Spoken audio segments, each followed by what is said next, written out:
It was a rough, hard-fought game, but we did it. As y'all know, I didn't really make a real recap after game 2. Mainly because, again, my boy's birthday, couldn't make it. But I did talk about it in my stream, so if you want to hear about that, you can check that out. But this shit's incredible. We'll get more into the statistics, my favorite players, my favorite, plays, my least favorite players, my least favorite plays, and we'll get a little bit deeper in there. But, man, 2-1. We will be going back to San Antonio, and that's all that matters. I know that we lost 2 in San Antonio already, but going back means a lot more than, not being there. A little bit here about the Knicks. First of all, this game was close from wire to wire. I think the Spurs had a 12-point lead at one point early in the second quarter. Opened up again strong, as they always do, but the Knicks come back here. The Knicks at one point have like an 8-9 point lead, and this game completely flips to being a tie game at like 80-80 in the third quarter. And from there, it's the kind of the Spurs took control and were ahead, but the Knicks were never gone. They were always within fighting distance. So to me, another great game. Whatever Adam Silver, whatever these teams are cooking, it's been good. I can't even hate. I'm a thorough enjoyer. I'm a huge enjoyer of this sport. I hate the stress that it gives me, but I get my steps in pacing around trying to think about these games. So we'll start off talking about the Knicks here. OG Anunoby, my God, this guy is special. 38 minutes played, 28 points, 5 rebounds, 1 assist, 2 blocks. Shoots it 70% from the field, 43% from the three-pointers. Takes 9 free throws in this game. He was a savior that New York needed tonight. Just peak efficiency. He shot better from 3 than a lot of people shot from the field, and shout out to him. His best game this series, but unfortunately for him, it was met with a loss. Defensively, he was playing great basketball. He kept the ball safe. Whenever he had the ball, it just seemed like the ball was going to go through the basket, whether it was by his own accord or from him making a great play, getting an offensive rebound, which I think he had. Okay, he doesn't have an offensive rebound, but he has a few tips here where he tips the ball to someone else, and, that should count as an assisted rebound or something, but he has a lot of great plays on that glass. You get impactful Josh Hart here, obviously. He takes 6 shots, 4 of them are threes, or he makes 6 shots in this one, 4 of them are threes, 4 for 7 from 3.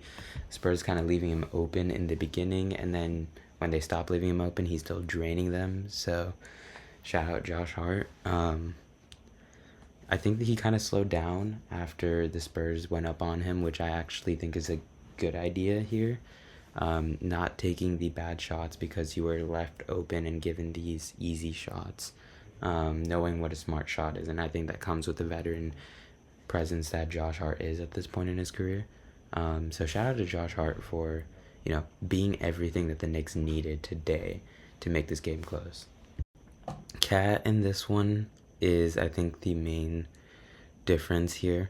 He really couldn't leave his mark on the game. 11 points, 8 rebounds, 1 assist, which, again, in these playoffs, he's been averaging nearly 6 assists a game.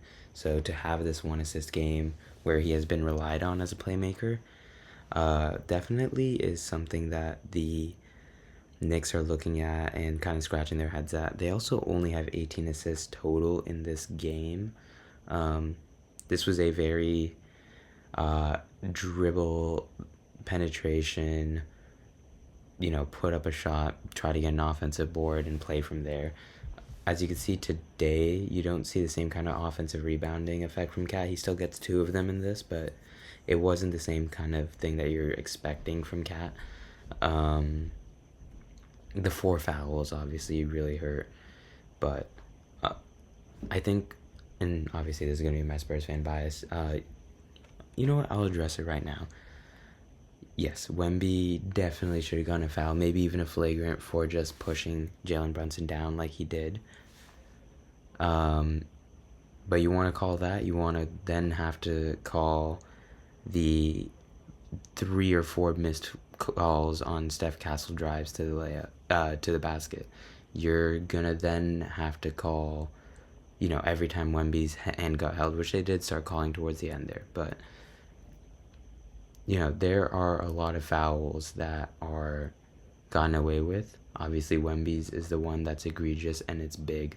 But again, in a game where the Knicks commit a total of 23 fouls and Spurs commit 21 fouls as teams, the Spurs actually shoot 10 more free throws, which happens later in this game, I think. But yeah, there's honestly just a more even sense from the referees here. I will give you that, yes, he deserved to get a flagrant for that, but you got to talk about both sides here. And again, I will say that officiating does make a difference here in close games, but I don't think that this is the egregious officiating that we saw during the Western Conference Finals in these series, in any of these 3 games so far. The story of the game is really going to be Mikal Bridges'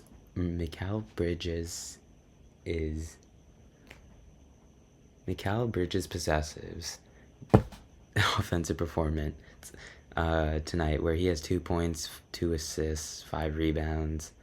Goes 1 for 5 from the field, 0 for 3 from 3. After a game where he put up 20 points, but at the end of the day, he has the highest plus minus on this Knicks roster. And, regardless of what Mikal Bridges gives you offensively, he's always going to be there for you defensively. Mikal Bridges, to me, is very similar to Devin Vassell in that way, where he will make sure that his presence is felt regardless. And obviously, Devin Vassell is not as talked about as, other Spurs players. And that's because he is the least interesting name, I would say. He maybe is like the 5th or 6th most interesting name, but he does his job every time, and that's kind of the difference here. But going back to Mikal, I think he played a great game, but overall his offense definitely lacked in this game. Brunson gave you Brunson things. Shooting, or gets 32, 5 and 5, 11 for 25 from the field. The first efficient Brunson game, I will say. Semi-efficient, I won't say that 44% is efficient, but 3 for 5 from 3. He was definitely efficient from the 3-point land. Yeah, the issue here for Brunson becomes the foul trouble. That's why he only plays 35 minutes in this one.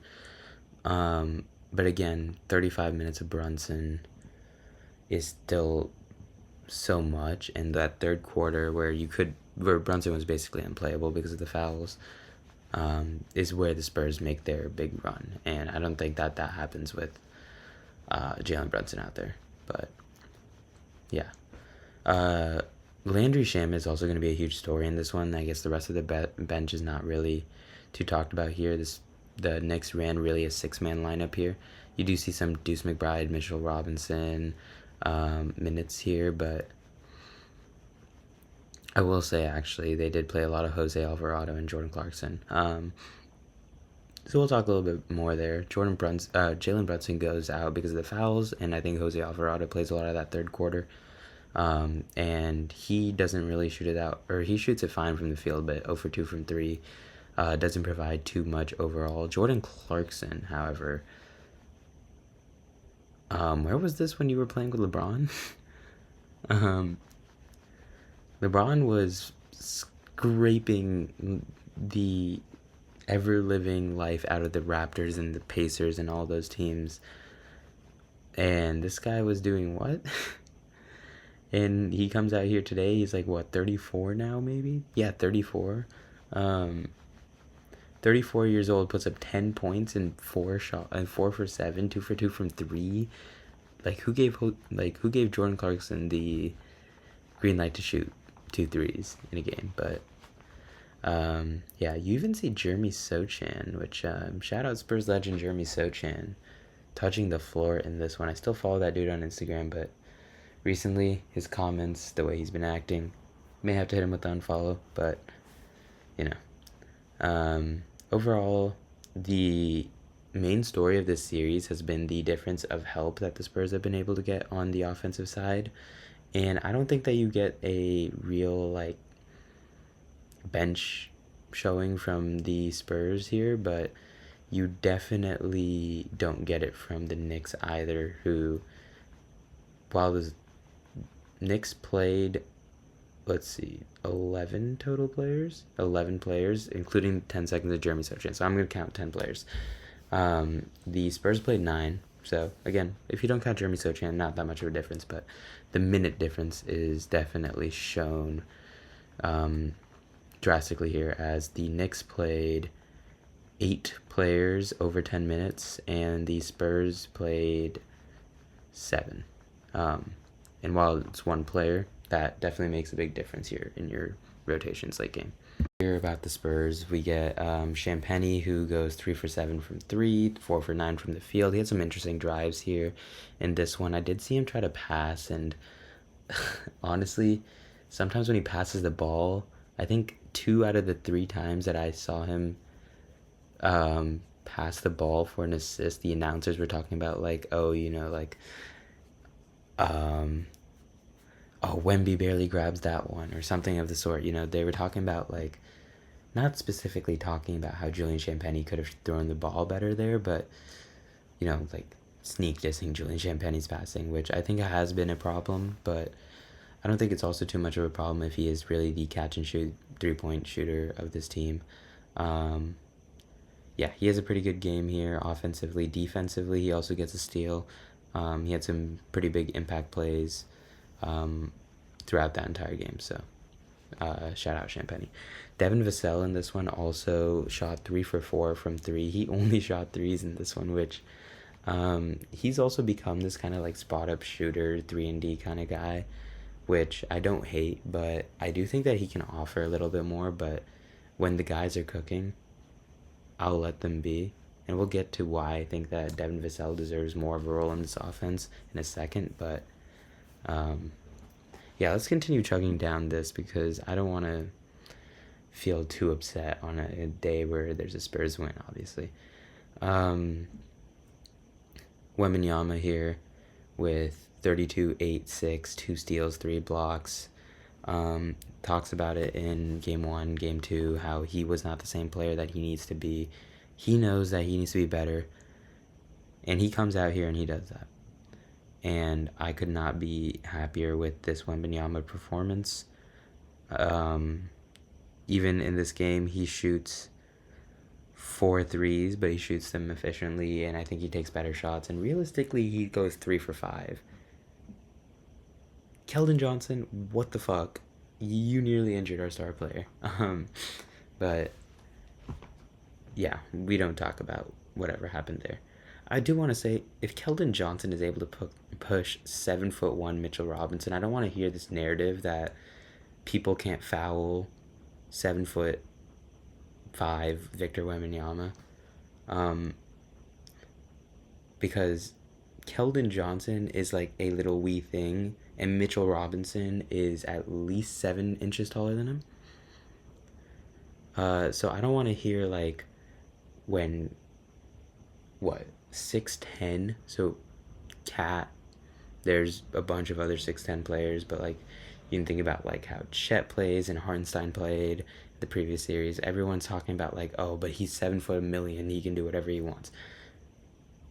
But when it happens to someone else, it's all of a sudden a foul. Like, I think there's a little bit of inconsistency in the narrative there, and Um, Again, people appreciate greatness after it comes, not during it. So I thought that it would be different with Wemby because of who he is as a human being, but I've kind of seen that it isn't really going to be like that. But yeah, Dylan Harper in this one. I'm just going to skip to Dylan Harper real quick just because I'm going by. I want to talk about someone last, very clearly. And if you have watched any of these videos before, or even if you watch a game, you probably know who I want to talk about last. Dylan Harper almost has a double-double in this one with 13 points, 9 rebounds, 4 assists. But wow, was Dylan Harper shooting bad. And he goes 1 for 8 for 3 here. And these are wide open threes. He does get himself to the basket often here. But I think in this series, and I do want to do a check on this, he is 1 for 8 in this game. In the previous game, he was, let's see, 0 for 3. And then in the first game, he goes 1 for 4. So he's 2 for 15. Obviously there was Dylan Harper's insane month where he learned how to shoot the 3, but he may be shooting it a little bit too much, right? He shoots at 13%, and there is a regression to the mean factor that, throughout a 7-game series, we should see a flat line level of Dylan Harper shooting. So hey, not sponsored by anyone. Don't promote gambling, but if you're someone who's interested in that kind of stuff, maybe the Dylan Harper pick sets are looking good to you, but with the regression to the mean. But I personally think that there are some issues here with how many threes Dylan Harper is taking, and we may have to take a little bit of the green light away from him, but I also don't want him to stop shooting the wide open ones.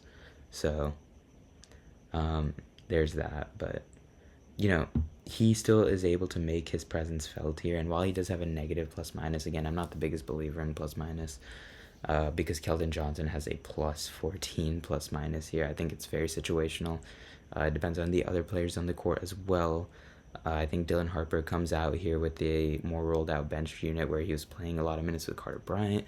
He's playing a lot of minutes with Luke Cornett. He's playing a lot of those minutes where Stephon Castle was really taking over and not him. So his impact on the court was a little bit lost there. But I would say that you definitely have a better game here from Dylan Harper than Keldon Johnson. Luke Cornett barely plays in this one, and this is important to note because that just means that Wemby played so much more. In the minutes that Luke Cornett did play, though, all 10 minutes of him, he kind of held the Spurs at their own. Obviously, they're going to try to attack him with Cat and Mitchell Robinson in those minutes, but definitely does what he can. We see a Carter Bryant 3 and then immediately goes down the sideline and gets a block in this one. And then after that, he just fucks around a little bit, gets 2 fouls, and hops out of the game. But that just shows me that there is Carter Bryant potential for him to be a player on this team in the future and really show something. But yeah. We're going to move up to Steph Castle, who has an amazing game. 8 for 14 from the field, 2 for 5 from 3, 5 for 6 from the free throw line, including 2 clutch free throws to get the game to 115 at the end there, seal it off. Comes away with 4 fouls here, which, again, these are the things I want to talk about when you're going to have these conversations about, Jalen Brunson getting pushed. Jalen Brunson gets away with one of the best whistles I may have ever seen. You give that whistle to Steph Curry, holy shit, that guy would have been dropping 35 a night, 40 a night. Because there was a couple plays later in that game where it was pretty interesting. But again, I think that it was fairly called on either side. But yeah, he gets 4 fouls in this one. 2 turnovers again. One of the turnovers, you can actually see him talking with Wemby there, and I really like that because, again, not only is Steph Castle only 21 years old, like, Steph Castle is literally born a month before I am. It's pretty insane. But he's a month before I am. This is his first playoffs in his second season after winning Rookie of the Year. Obviously, he has the championship DNA from his time playing in UConn, and you hear them talk about it literally all broadcast. But I think the more important part is that he's not afraid to talk to the player who everyone can acknowledge is the best player on that team and tell him, hey, you're not supposed to push back on the situation where I'm getting trapped up by your defender and my defender. You need to come up and get the ball from me. And, you know, it's a Steph Castle turnover, but realistically, if you look at the play, it's more of a Victor Wembanyama making a play where he's trying to push off the ball and, you know, making Steph Castle have a poor window to throw that ball into. And the next play, he comes in and he's just like, hey, just chill there. And then he passes it to Wemby, and I think Wemby passes it out, but overall, it leads to points. And this is the kind of communication, this is the kind of chemistry. And again, this is also to Wemby to not have that best player in the world ego and to really listen to your sophomore year guard, the guy who is even younger than you are, the guy who, you know, can have some issues in his plays and his attitude, you know, at times. You're listening to that guy. You're listening to his suggestions. You're doing what he's asking because you know he's your ball handler. He's the one that has to get you the ball at the end of the day. And it works out well for him in this game as a lot of these, 5 Steph Castle assists go straight to Wemby. Tell already, I think I have something in my throat, but yeah, I need to take a little water break. Yeah, see, there's another voice crack, but I need to take a little water break before we got to this guy. De'Aaron Fox, man. You get the full De'Aaron Fox experience in this game, and what I mean by that is you get all the ups. Well, no, I won't say all the ups. You get one upside, which is the biggest upside, and what people will say is like, hey, De'Aaron Fox hit that shot. He showed his value.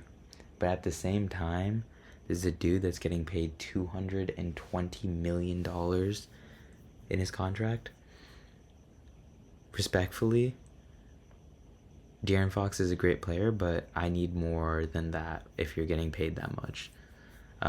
His equity on this team, and obviously I'm not telling him to be the best player because his contract is the biggest. But you can't be the fourth offensive option and the third offensive option as a guard on this team. It just can't be happening. And for you to take shots, he took as many shots as Steph Castle did and scored 11 less points. He takes 5 threes in them, and every time he took a 3, I basically wanted to look away, not because I wanted to hit a little 3-point celly, because I wanted to cover my eyes before I saw, you know, a new home being built in Ghana. This guy, 3 fouls, 2 turnovers, and one of those turnovers was in the crunchiest of times. It was straight underneath his legs. He just falls down like an idiot and doesn't look around. He just tries to pass it underneath the legs, and you're going to pass it to your 7'5" big man who's underneath the rim. You want the tallest guy on the court to bend over and get that and fall over and get that? He's going to go out of bounds. Like, I don't know. I was so disappointed in Fox, and you know, I'm like posting shit about him on Twitter. I'm talking with my friends in the group chats, you know, everything is happening. And then he hits that shot. And what I can say is maybe it'll exonerate you from a games of hate, this one. But he has played maybe altogether 5 good minutes of basketball, and this is a dude who is averaging 35 minutes a game in these playoffs. If we just do the math here real quick, that is 5% of his game time that he has been good.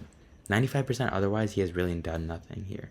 And yeah, he shows up as a passer here to get 8 assists, which are straight Wemby lobs, which is great, you know, setting up the offense here.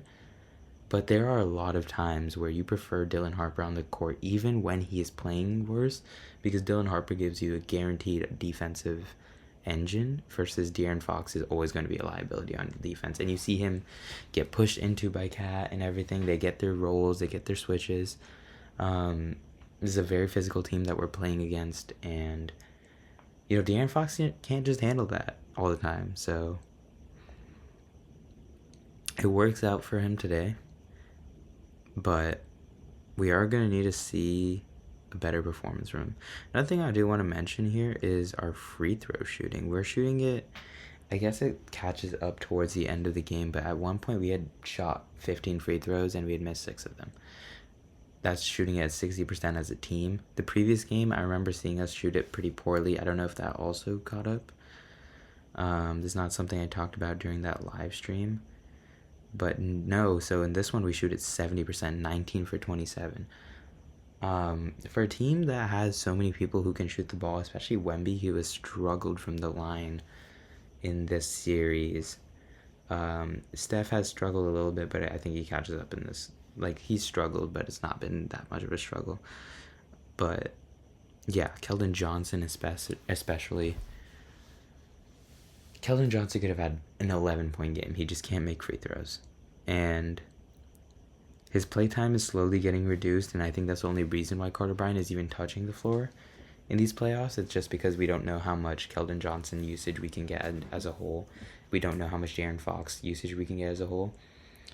If I were Coach Smith Johnson, and obviously I'm not a Stanford man, I'm not the head coach of the San Antonio Spurs. I'm not saying that I'm more correct than he is.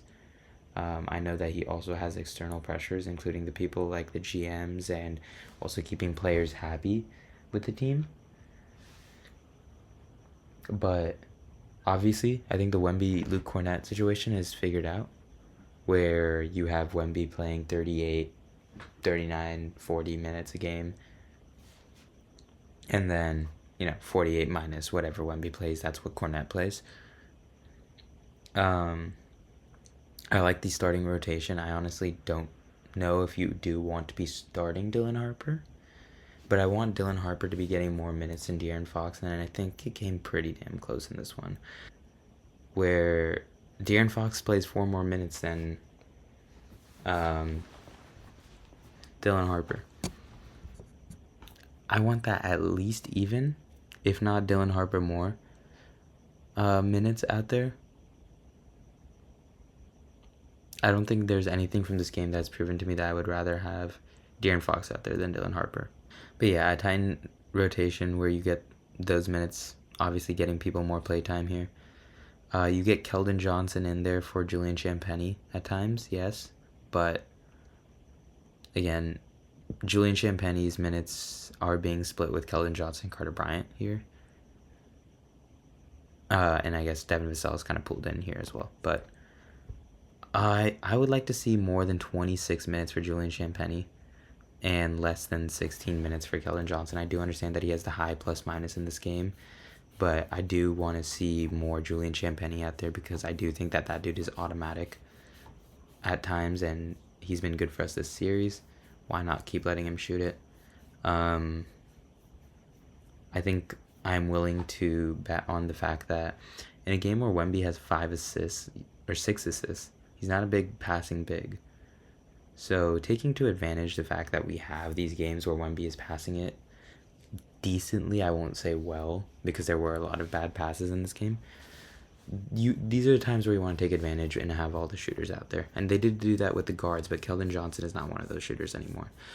He is during the regular season. He's amazing for us before, but we have seen in these playoffs that Keldon Johnson is just not the same guy.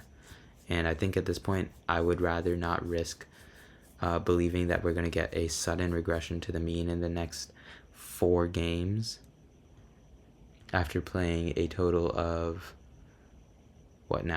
14 playoff games? I would much rather just have more minutes of Julian Champagnie out there. And I don't know if Julian Champagnie is someone who gets tired very easily, but he's been shooting that rock really well. And if we can get him to be like Klay Thompson, catch and shoot,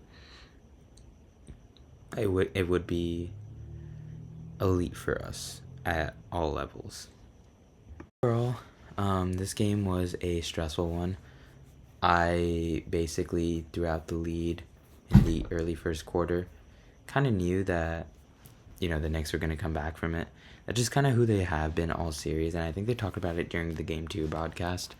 Then the Spurs jump out to a lead, but the second that the Knicks see that the Spurs have a 10-point lead, they want to jump back in the game all of a sudden. And, we keep seeing it happening. And I'm not going to act like I'm surprised by it. But at the same time, I like to see it stop. I'd like to see a Spurs blowout victory where we can put in Kelly Olynyk and see if he can put up that monster Game 3 performance that he had when he played for the Heat that I saw roaming around on Twitter. But obviously I'm not going to expect that in the NBA Finals that we can blow out this team. But I do think that if we play cohesively as a team, there is potential to do that. But a big factor in our win today was because they didn't have the help that they've been having.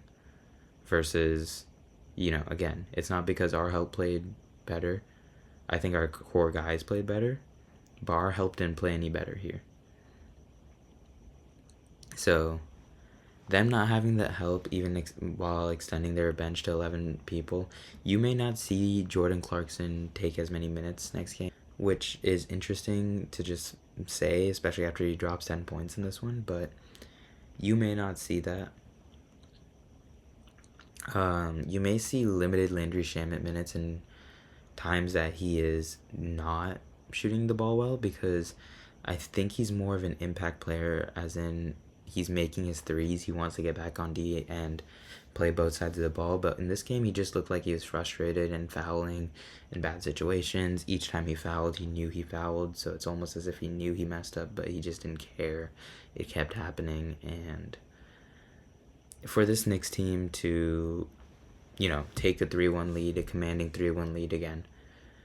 3-1 leads have happened, 100 times in NBA history, and the only person to come back is fucking LeBron. It would be anything but the championship label. Like, they still have a commanding position in this. They just need to take their second game at home, and if the Spurs take that game, whatever everyone was saying, how'd you lose your first 2 games at home? The Spurs were massive favorites. What the fuck is happening? All of that goes out the window, because now it's like everyone was saying in the previous series. 3-3, it's like the Super Bowl. 2-2, it's a best of 2 now. I think Shea said that. 2-2, game 5, it's a best of 2, or best of 3, first to 2 wins. And the shock factor and going back to San Antonio, I know, again, the Knicks did win both games in San Antonio, but I find it less likely that the Knicks win another game in San Antonio after blowing both games in Madison Square Garden. I think the Knicks were definitely riding the momentum of their streak in these. Again, that's not me discrediting this team at all. I think that they are a very elite team, and that's kind of the last thing I kind of want to end here on. Week East this, week East that. Maybe their competition was a little weaker coming in because they didn't play the elite teams. But they did play the Cavs, which is an elite team that we consider. I think the top 4 teams in the East are considered elite teams no matter what. Or in the East, I mean. In the West, that goes way deeper, for sure. I think that the 8th seed... Who was the 8th seed this season? Who did the Thunder play in the first round? The Suns? I think the Suns could easily give, the 4th seeded Cavaliers a run for their money in this one. But I don't think that the Toronto Raptors are giving the 4th seed in the West this year. My ball knowledge is being tested live. Fuck. Okay, maybe this year's Lakers, and that's just because there's no Luka or not a real AR. But again, LeBron may have came out in that situation. But anyway, I just don't think that a healthy Lakers team is taking any shit from that team. But these top 4 teams are definitely something. We've seen it with the Pacers now as well.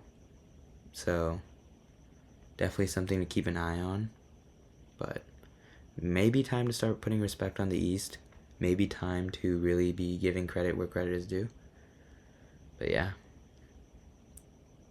We're going to have game 4 in Madison Square Garden. After the way that Trump was received in this game, with De'Aaron Fox calling him out, with the fans not being able to get in, people having to bring in less stuff, it made a bunch of media attention. And, you know, this isn't a politics channel. This is a more sports channel. It's more of an anything channel, but I don't see a world where Trump comes to this next game. If he does, I would be kind of amazed, honestly. But if he does, hey, I mean, you had the entire fan base turn against him. And for some reason, the fan base turned against Trump may have turned them against the Spurs. I also do think that the New York fans, other than, you know, of course, the Timothy Chalamets, the true New York fans that make the most noise, the ones that were able to make their way to San Antonio, those guys are not able to get in. Like, those guys are sitting at whatever park that Mamdani was hosting at, watching the game. And I think that makes a real difference because this arena didn't feel... I feel like the Knicks fans' presence in Frostbank Center was heavier than the Knicks fans' presence in Madison Square Garden. Maybe that was because the Spurs were taking control for most of this game, but even when the Knicks went on that run, I just didn't feel the same kind of energy that I felt with the Knicks taking over an arena. And maybe that's because of the Knicks fans coming over, but regardless, I think that just makes it that the people who are getting priced out of these games, those are your true fans. And, you know, I guess we'll see what happens with these ticket prices in the next couple of games and how they affect the fans that are in there. But I do think that the fan presence was not what I've seen in Madison Square Garden before. Even though you have Eli Manning there, like, that doesn't change fan presence. Yeah. Thank you for watching. I make these kind of recaps after every game. Again, the only reason I didn't make it after the last one was because I had my friend's birthday. But yeah, we will be catching you after game 4, which is on Wednesday. So not a super long wait, but tiny wait here to see my next reactions, my next crash outs, who I'm going to call out. But yeah, thank you for watching. Peace.